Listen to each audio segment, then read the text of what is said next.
Well, hello again. I am here this morning to share with you another one of Lisa Gammon Olson's stories called The Cheese Song. A little background here. This is the part of the Tales from American Her Story series featuring a young female protagonist. In this book, it shares the story of one little girl who, like a 250,000 young American orphans at the end of the 19th century, traveled west in hopes of finding a new family. So here's the summary at the top. The two girls watch each other across the crowded train car with intense interest. One holds tight to her little brother, and the other clutches a mysterious basket. An unexpected secret will bind the two girls together, but dare they hope to find an adoptive family that will keep them together? So, this is the Cheese Song.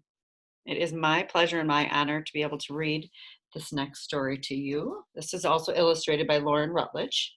And once again, here's another dedication to Jenny. I love you and I miss you. Lisa Gammon Olson. All right. The Cheese Song. All aboard the orphan train. Sit back just a little bit. There we go. Every time I glance across the train car at the girl with the red hair and mean eyes, she is looking back at me. The more I try not to look at her, the more I look.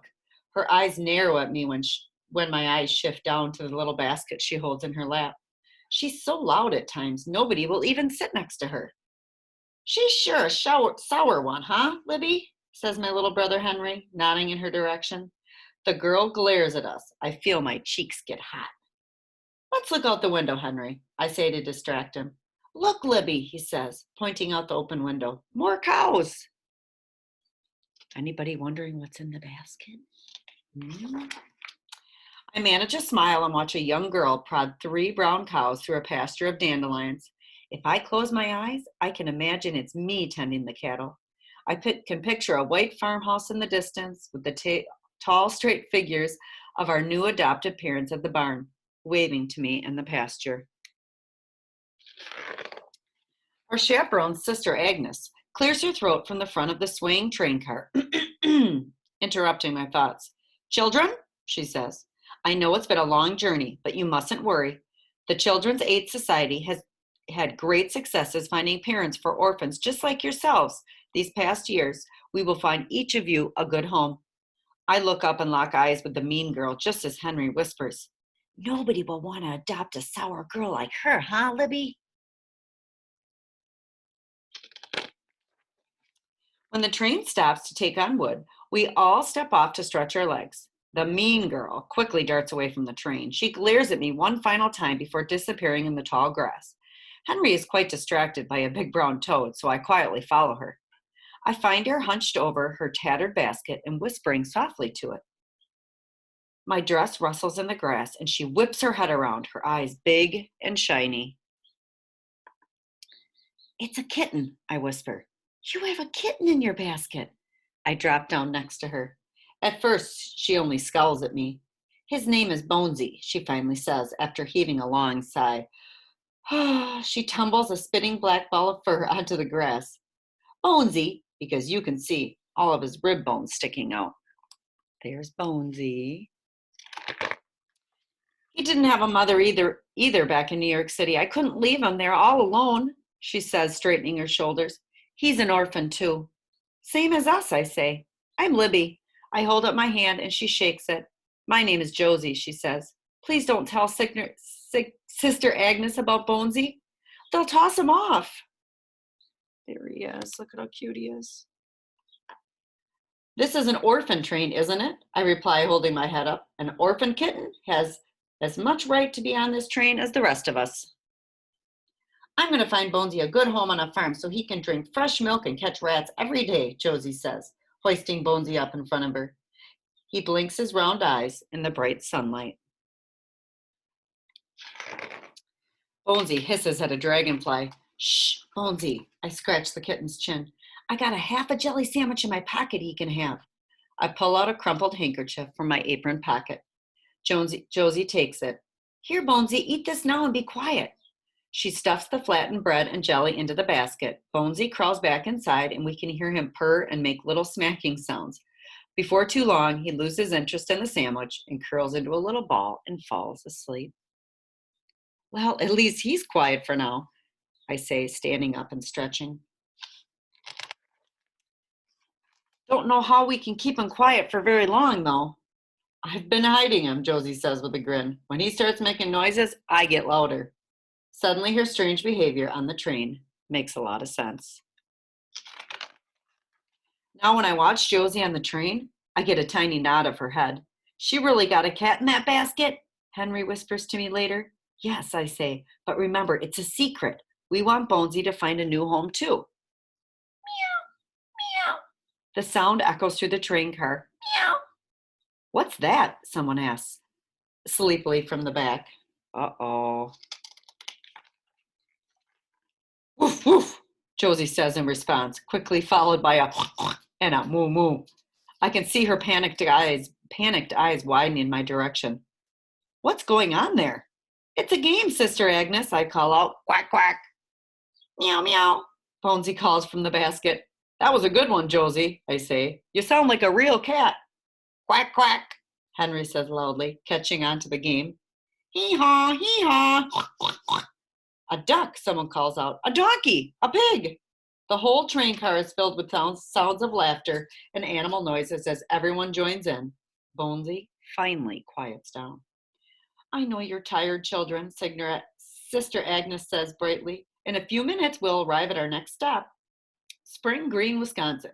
We will be greeted by many prospective parents and a picnic lunch. But as the train chugs into the station, Bonesy decides he is done with the basket. Meow. Shh, Bonesy, Josie says, trying to soothe him. Meow, meow. Sister Agnes is coming this way, I say in a whispered panic. Josie, do something. Josie shrugs and opens her mouth to answer when Henry suddenly jumps up from his seat. Bringing in the cheese, he starts singing in his loudest church voice.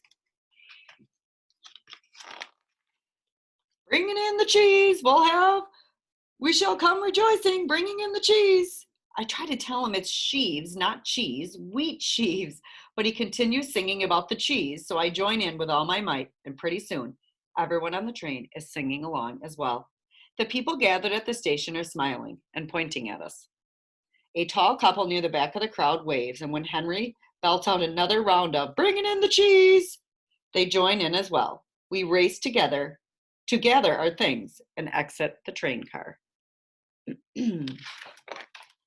While standing on the wooden platform, I look behind me and see Josie awkwardly fumbling with her basket. Josie! I wave for her to join us. She hesitates for a fraction of a second before she does. She smiles broadly when I grab onto her free hand. We go together, I say, tucking her hand in mine, as a family. A family? She whispers hopefully.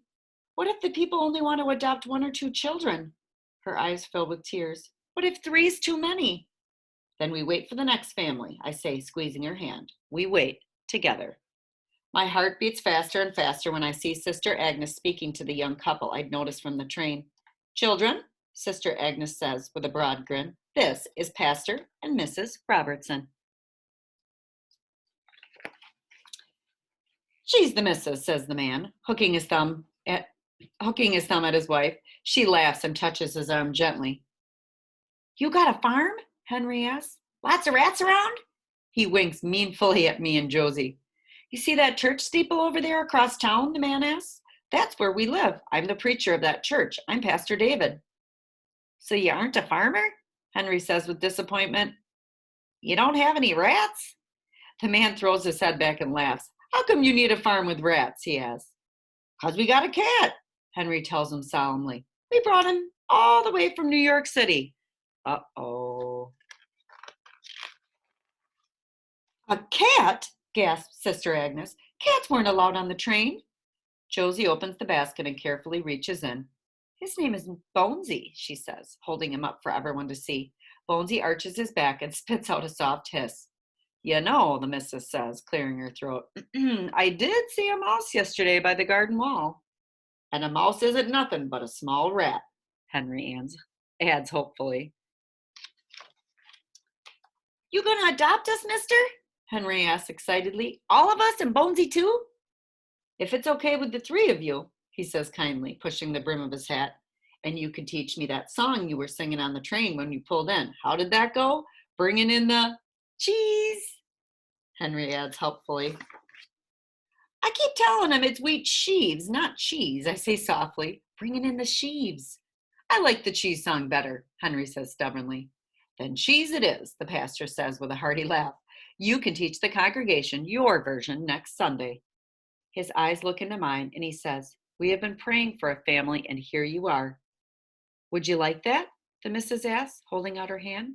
To be a family? My heart beats a little faster. Yes, I say, we would like that very much, wouldn't we, Josie? Josie just nods and grabs my hand. And that is the cheese song.